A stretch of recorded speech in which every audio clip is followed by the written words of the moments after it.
Hello everyone. आज start करते हैं हम अपना एक नया topic control system fundamentals of mechanical engineering and mechatronics unit number 4 में। ये हमारा लास्ट टॉपिक है कंट्रोल सिस्टम और इसके डिसएडवांटेजेस के बारे में बात करेंगे, इसके टाइप्स के बारे में बात करेंगे, ठीक है, और इसके एलिमेंट्स देखेंगे हम। ठीक है, तो सबसे पहला है कंट्रोल सिस्टम। तो कंट्रोल सिस्टम क्या है? It is that mean by which any quantity of interest in a machine mechanism और अदर इक्विपमेंट इज मेंटेन्ड और altered in according with desired manner. अब इसको ये तो हमारी टेक्निकल डेफिनेशन हो गई कि ये हमारा एक मीन है जिससे हम किसी भी क्वांटिटी ऑफ इंटरेस्ट जो हमारी मशीन में है, मतलब जो भी हमें इंटरेस्ट है जिस क्वांटिटी में, उसको हम निकाल रहे होते हैं, जो किसी मतलब मैकेनिज्म में या other equipment which is maintained और altered in according with the desired manner से हम करते हैं ये सब काम। ठीक है, तो बाकी ये हमारा हो गया कंट्रोल सिस्टम। बाकी कंट्रोल सिस्टम को अगर हम देखें समझें तो कंट्रोल सिस्टम का एक बहुत बड़ी एग्जांपल है driving system of an automobile, जिसमें क्या होता है कि अगर आप ड्राइव कर रहे हैं तो स्पीड जो है वो आपके एक एक्सीलरेटर का फंक्शन है। तो ये हमारा क्या हो रहा है, एक्सीलरेटर से कंट्रोल हो रही है आपकी स्पीड। एक्सीलरेटर को प्रेस कर रहे हैं तो स्पीड आपकी इंक्रीज हो रही है, एक्सीलरेटर को आप रिलीज कर रहे हैं तो आपकी स्पीड क्या हो रही है, डिक्रीज हो रही है। तो ये कंट्रोल सिस्टम है, जो उसका इंटरनल कंट्रोल सिस्टम है जो चल रहा है उस समय कि भाई किस तरीके से वो उसकी पोजीशनिंग को सेट करेगा, ठीक है, या उसकी पोजीशन को सेट करेगा या उसकी स्पीड को कंट्रोल करेगा। नेक्स्ट है एलिमेंट्स कंट्रोल सिस्टम के। तो एलिमेंट्स कंट्रोल सिस्टम के हमारे बहुत ईजी हैं, सिंपल से 7 एलिमेंट्स हैं। कंट्रोल्ड वेरिएबल होता है, इनडायरेक्टली कंट्रोल्ड वेरिएबल होता है। अगर आपको एक याद हो गया कंट्रोल्ड वेरिएबल, दूसरा इनडायरेक्टली है उसका। ठीक है, थर्ड में होता है कमांड होती है, इसमें रेफरेंस इनपुट होता है, एक्चुएटिंग सिग्नल होता है, 6 है डिस्टर्बेंसेस और 7th है सिस्टम एरर। ठीक है, तो ये हमारे कुछ 7 कंपोनेंट्स होते हैं। अब सबसे पहले समझते हैं इसके टाइप्स के बारे में। तो सबसे पहला इसका टाइप है explain the open loop control system. तो देखिए ओपन लूप कंट्रोल सिस्टम में क्या होता है, नाम से ही पता लग रहा है ओपन लूप है। और ओपन लूप में क्या होता है, कोई भी लूप नहीं प्रेजेंट होता, कोई भी लूप नहीं प्रेजेंट होता। नाम से लिखा हुआ है ओपन लूप, लूप बना ही नहीं है, सिर्फ लिखा हुआ है ओपन लूप। एक इसके बाद आता है क्लोज लूप। क्लोज लूप में एक लूप बन रहा होता है। तो अब इसको समझते हैं कि open loop control system is also known as control system या विदाउट फीडबैक। ठीक है, इसको हम क्या कहते हैं, ऐसा कंट्रोल सिस्टम कहते हैं जिसमें कोई भी फीडबैक नहीं प्रेजेंट है। जैसे कि अब ये अगर आप इस डायग्राम को देखें तो एक इनपुट आया, इनपुट के बाद ये कंट्रोलर में गया और फिर ये कंट्रोल प्रोसेस और फिर आउटपुट। जो ये रिप्रेजेंट कर रहा है कि इनपुट के बाद जो भी हमारा फंक्शन है इसमें गया कंट्रोलर ने कुछ इंस्ट्रक्शंस जारी करे, फिर ये कंट्रोल प्रोसेस होने लगी और उसके बाद हमें इसका आउटपुट मिल गया। ठीक है, यही हो रहा है। ये देखिए ये जो है हमारी ये सब एक स्ट्रेट लाइन में बनेगा। मुझे ध्यान नहीं रहा तो मैंने कंट्रोल प्रोसेस पहले बना दिया था, तो इसलिए मुझे इसको ऊपर से ऐसे कनेक्ट करना पड़ा था। ठीक है, ये पूरी एक स्ट्रेट लाइन में आएगा। कहने का सेंस ये है कि इसको आप कुछ इस तरीके से दिखाइए, यहाँ पे ये इनपुट आएगा, यहाँ पे आपका कंट्रोलर आएगा, यहाँ पे आपका कंट्रोल्ड प्रोसेस आएगा और फिर आपका आउटपुट आ जाएगा, फिर आपका क्या आ जाएगा, आउटपुट आ जाएगा। ठीक है, तो इस चीज़ का ध्यान रखिएगा, ये इस तरीके से बनेगा। ठीक है, ये जो है ये मैंने इसलिए गलती से बन गई, कंट्रोल प्रोसेस पहले बन गया था, कट करना पड़ता मुझे, इसलिए मैंने नहीं करा, बाकी समझा दिया मैंने आपको, इस तरीके से करिएगा। तो in the open loop system the control action is independent of the desired output. अब देखिए यहाँ पे जो मैंने ये लाइन लिख रखी है system control system without feedback, तो यहाँ पे देखिए जो भी यहाँ पे प्रोसेस हुई उसको मैंने फीड नहीं करा पिछले वाले इनपुट में। मतलब मैंने ये नहीं कहा कि भाई इसको तुम पीछे की तरफ फीड करो और फिर से जो है मुझे एक नया आउटपुट इनकी बढ़िया सा आउटपुट दो। दैट इज़ भाई अगर मैं मुझे पता है कि भाई यहाँ पे मेरे कुछ एरर आ रही है, तो ये एरर मैं अगर यहाँ पे भेज दूंगा तो यहाँ पे वो एरर रेक्टिफाई होकर फिर से आएगा, फिर मतलब कहीं ना कहीं एक ईजी इनपुट आएगा, ईजी इनपुट का ईजी आउटपुट आएगा। ईजी आउटपुट का मतलब है कि यहाँ पे हमें मोर एफिशिएंट और अच्छा आउटपुट मिलेगा कि जो लेस एरर वाला होगा। अदरवाइज अगर हम कोई भी फीडबैक नहीं बनाएंगे तो एरर हमें क्या मिलेगी, कम एरर हमें ज़्यादा मिलेगी, है ना। तो ये है in the open loop system the control action is independent of the desired output. तो हमारा जो कंट्रोल एक्शन है वो क्या हो रहा है, इंडिपेंडेंट है डिजायर्ड आउटपुट का। Thirdly system the output is not compared with the reference input. अब देखो जो आउटपुट है उसे हमने कंपेयर थोड़ी करा है रेफरेंस इनपुट से, भाई इनपुट से कहाँ कंपेयर करा है हमने, कोई लूप थोड़ी बनाया हुआ है इनर वाला।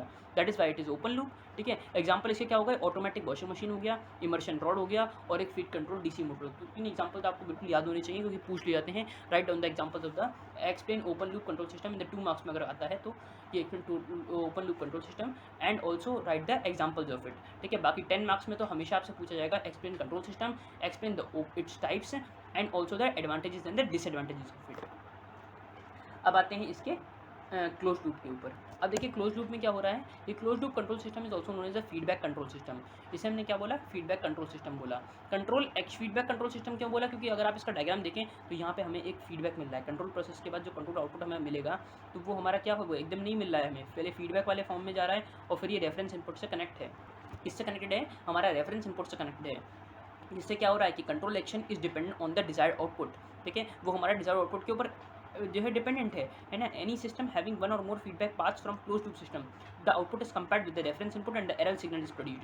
ठीक है, ये हमारा जो आउटपुट है, जो भी हमारा आउटपुट आया वो हमारा फीडबैक के थ्रू किस में गया, रेफरेंस इनपुट में गया जिसकी वजह से वो जो आउटपुट है वो कंपेयर हुआ with the reference input and error signal is produce. एक एरर सिग्नल प्रोड्यूस हुआ जिससे अगेन एम्पलीफाई करा गया, उसको और इम्प्रूव करा गया और फिर एक कंट्रोल प्रोसेस से हमें क्या मिल गया, कंट्रोल आउटपुट मिल गया। इस तरीके से ये पूरा लूपिंग प्रोसेस चलता है।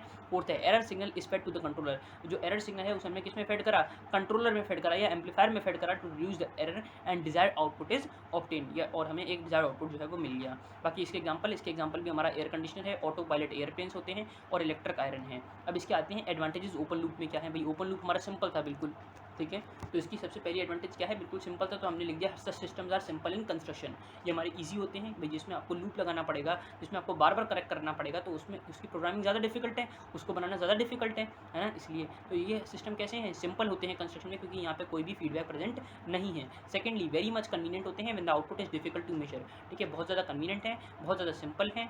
Such system are easy from maintenance point of view से भी ईजी है, ठीक है। जनरली इनको हम कोई भी स्टेबिलिटी की प्रॉब्लम से ट्रबल नहीं होते हैं, generally these are not trouble with the problems in stability and such systems. अब सीधी सी बात है, अगर ये सिंपल इन कंस्ट्रक्शन है, सिंपल चीज़ें कर रहे हैं, कन्वीनियंट है, ईजी टू यूज़ है, easy from the maintenance point of view है, तो सीधी सी बात है इनका डिज़ाइन भी सिंपल होगा, क्योंकि सिंपल इन कंस्ट्रक्शन में क्या है, सिंपल इन डिज़ाइन ऑल्सो। और जब ये सिंपल इन डिज़ाइन होंगे, सिंपल इन कंस्ट्रक्शन होंगे, ये सारी कैरेक्टरिस्टिक फुलफिल कर रहे होंगे, तो ये इकोनॉमिकल भी होंगे, भाई सस्ते भी तो होंगे, तभी तो हम इन्हें अफोर्ड कर पाएंगे, तभी तो कह रहे हैं कि भाई सिंपल है कंस्ट्रक्शन में, आसानी से कंस्ट्रक्ट हो जा रहे हैं, तभी इनकी जो है कॉस्ट क्या है वो लेस है, that is they are economical, ठीक है, one can purchase it.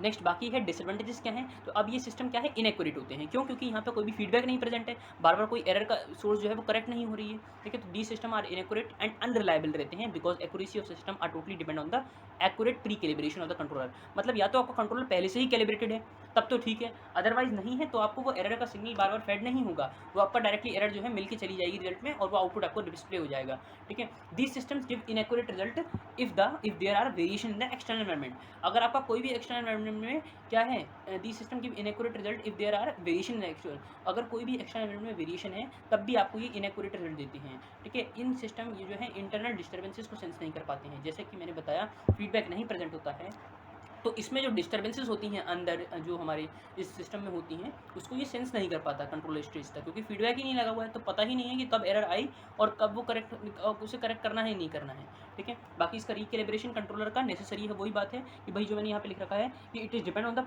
Accurate pre calibration of the controller, तो अगर कैलिब्रेशन नहीं है तो वो मैं ज़रूरी है, बिना उसके नहीं काम होगा, तो that is why the recalibration of the controller is necessary time to maintain the quality and accuracy of the desired output. अब आते हैं क्लोज लूप के एडवांटेजेस के ऊपर, तो इसमें सीधी सी बात है भाई फीडबैक प्रेजेंट है तो एक्यूरेसी कैसी रहेगी, हाई रहेगी, एनवायरमेंटल चेंजेस से भी ये कम इफेक्ट होंगे, इंटरनल डिस्टर्बेंसेस से भी कम इफेक्ट होंगे, हम इसकी एरर को क्या कर पाएंगे, मॉडिफाई कर पाएंगे, और एक रिड्यूस्ड इफेक्ट होगा इसमें नॉन लीनियरिटीज़ का, डिस्टॉर्शन का। अगर कोई भी डिस्टॉर्शन आ रहा है या कोई भी नॉन लीनियरिटी आ रही है आपकी डेटा में आउटपुट में, तो उसको ये बार बार करेक्ट करेगा, क्योंकि एरर से क्या जा रहा है, एरर सिग्नल हमारा जा रहा है किसके थ्रू, फीडबैक के थ्रू, ठीक है। फोर्थ क्या है, बैंडविड्थ इसमें बहुत ज़्यादा हाई होती है। बाकी डिसएडवांटेजेस की बात करें तो डिसएडवांटेजेस में क्या आएगा, ये सिस्टम अब सीधी सी बात है कि भाई इसमें फीडबैक लगा हुआ है तो ये इतनी ईजी तो नहीं है बनाना, ठीक है। इसके लिए हमें कुछ सर्टेन स्टेप्स फॉलो करने पड़ेंगे, तो सिस्टम्स के कैसे होते हैं, कॉम्प्लिकेटेड होते हैं, टाइम कंज्यूमिंग होती हैं बनाना, ठीक है, और डिज़ाइन पॉइंट ऑफ व्यू से भी कॉम्प्लिकेटेड है, ठीक है। तो हम कहेंगे complicated in construction, complicated in design, time consuming, और इसलिए क्या हो गए, कॉस्टली हो गए। तो इनको आप 4 पॉइंट्स में बना सकते हैं, it is complicated in designing,